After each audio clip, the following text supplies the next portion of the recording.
Hello, traders. FX Pip Collector here. Today is Tuesday, May 6th, and this is my PM recap for gold.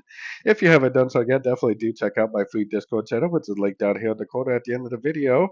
And make sure to take a look at my website, fxpipcollector.com. Watch the video on the home screen to learn more. So, anyways, on gold, I mean, it definitely kept on drifting up.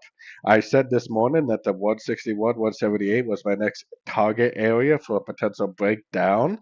In order for me to have gone short at that area, I would have had to have seen an impulsive down and a break of structure, like I said this morning.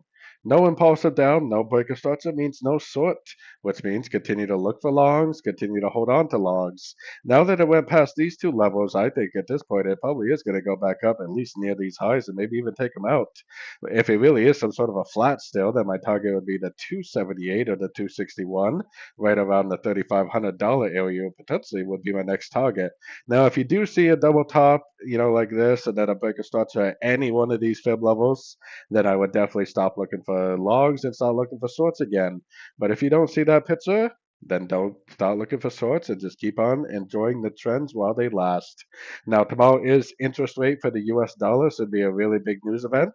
I will be live streaming on YouTube at that time, so definitely make sure to stop in and watch that so we can get the latest updates on all your favorite pairs. So, anyways, don't forget to like and subscribe. And as always, thank you for watching and happy trading.